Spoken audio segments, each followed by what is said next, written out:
With me in the studio is Peter Neumann. He's one of Germany's leading counterterrorism analysts and a professor of security studies at King's College in London. He's also an advisor to Germany's Conservative candidate for the Chancellery, Armin Laschet. Mr. Neumann, thank you so much for talking to DW today. So 9/11 was a tectonic moment in many ways. How did the world change on September 11th of 2001? Well, someone, not me, but someone incredibly smart said that the 20th century really ended on the 9th of November 1989 with the fall of the Berlin Wall, but the 21st century didn't start until September 11, 2001. And it really changed completely how geopolitics, world politics functioned. It sucked the West into a confrontation in the Middle East that to some extent is still ongoing, and where a lot of people say it kind of distracted us from the really important news, which is the rise of China, the rise of Asia. We spent a lot of money, attention, resources there that perhaps we should have spent elsewhere. Resources spent on the war on terror. Now, 20 years on, hundreds of thousands of people dead.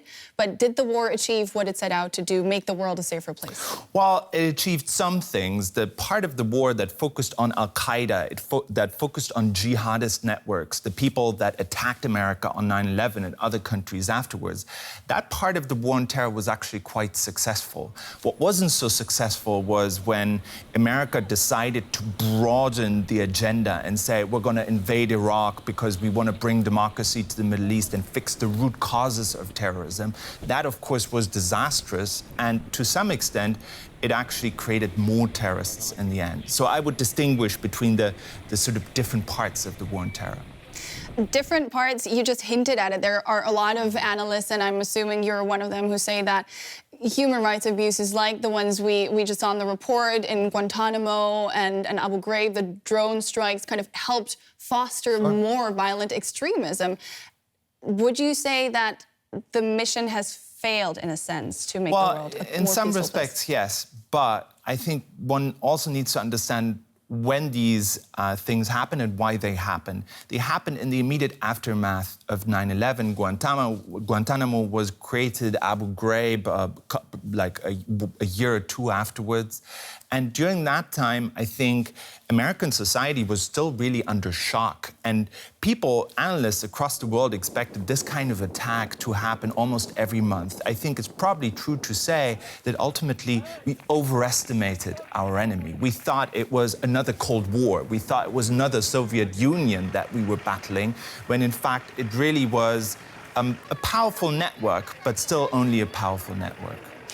Part of what shocked the world was, of course, the magnitude of 9/11, of these attacks. Would you say that an attack on that scale is still possible today? Well, I would say big attacks are still possible, but I think we're making a mistake if we're looking for the next 9/11 to happen or to look like the last 9/11. And that's exactly, of course, what the 9/11 Commission said in its report afterwards. It said ultimately the failure to prevent 9/11 was a failure of imagination. If we only look for the precedent in the past and we're looking for it to be replicated in the future, I'm sure we're going to miss something. The next 9/11 will be massive, but it will be completely different from what happened 20 years ago. What could it look like? Well, this is ultimately something that a lot of analysts are discussing amongst themselves. A lot of people are talking about perhaps weapons of mass destruction being utilized. Some people are talking about multiple attacks in the same city. I mean, there's all sorts of horrible, horrible scenarios which may never materialize. But I think it's reasonable for professionals to kind of war game this and to try to imagine it and to see how we can better protect our societies. We don't have too much time left, but this anniversary is, of course, overshadowed by the Taliban regaining control in Afghanistan. Do you expect the country to become once again a safe haven for terrorists? Well, that depends on two things. It depends on whether the Taliban are able to control the country. If they're not able to control the country, if significant parts of the country are in a sort of civil war type situation, it may well create a situation where groups like ISIS come up. The second kind of point is that the Taliban are, of course, a very diverse movement, and there are parts of the Taliban, the Haqqani network, that have sympathies towards internationally oriented terrorist organizations, and we'll have to see how that plays out. And the Haqqani network also has representation in the new government now in Afghanistan. Peter Neumann, security analyst, thank you very much. Thank you.